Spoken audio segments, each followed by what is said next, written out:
Autre actualité avec la signature d'une tribune contre un nouvel antisémitisme qui s'installe en France par 300 personnalités du monde politique et culturel.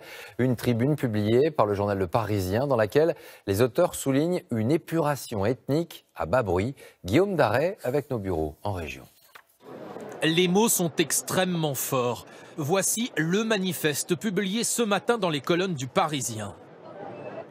Nous demandons que la lutte contre cette faillite démocratique qu'est l'antisémitisme devienne cause nationale avant qu'il ne soit trop tard, avant que la France ne soit plus la France. Voilà ce qu'écrivent les signataires.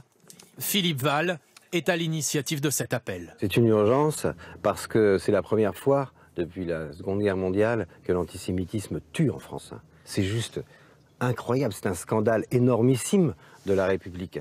C'est une faillite démocratique si on n'en parle pas et si la politique ne s'en saisit pas. Cela intervient quelques semaines seulement après la mort de Mireille Knoll, octogénaire juive, assassinée dans son appartement parisien.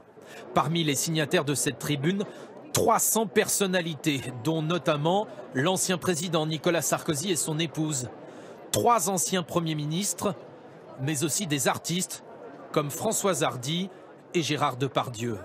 Ils dénoncent, je cite, une épuration ethnique à bas bruit, un antisémitisme musulman et s'adressent directement à l'islam de France.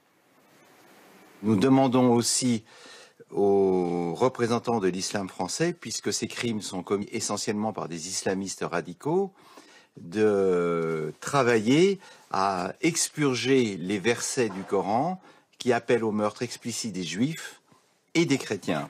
Qu'en pense la communauté musulmane ? Pour l'imam de Bordeaux, les signataires se trompent. Comme tous les textes sacrés, il ne faut pas prendre aujourd'hui le Coran au pied de la lettre, dit-il. Il faut changer des lunettes et pas le Coran. Il ne s'agit pas d'abroger un quelconque passage, mais de le lire dans le contexte scripturaire, dans le contexte historique pour relativiser sa portée sémantique.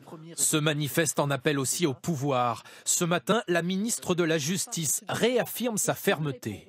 Pour mon ministère, il y a une volonté farouche de lutter contre l'antisémitisme. Est-ce que vous auriez pu signer ce texte, Nicole Belloubet ? Oui, sans doute. Il y a quelques semaines, Emmanuel Macron avait qualifié l'antisémitisme, je cite, de déshonneur de la France. Et avec nous Mathieu Boisseau. Bonsoir Mathieu. Que Bonsoir. disent les chiffres du ministère de l'Intérieur justement sur les actes antisémites? Comment évoluent-ils? Eh bien, en regardant les 3 dernières années, la tendance est à la baisse. 806 actes antisémites en 2015, 335 en 2016, 311 en 2017. Autrement dit, d'abord, un recul de 58%, puis un autre de 7%. On note toutefois qu'entre 2016 et 2017, la baisse du nombre d'actes antisémites est moins forte que pour l'ensemble des actes racistes, qui, elle, a baissé de 15%. Mais Mathieu, ces actes antisémites sont de plus en plus violents. Effectivement, il faut se pencher sur leur nature, distinguer les menaces comme les insultes, des agressions physiques ou bien des dégradations. Et on réalise alors que les violences sont de plus en plus nombreuses, 77 en 2016, 97 en 2017, c'est-à-dire une hausse de 26%, une évolution que le ministère de l'Intérieur juge extrêmement préoccupante. Merci Mathieu. Le président de la République s'envolera demain.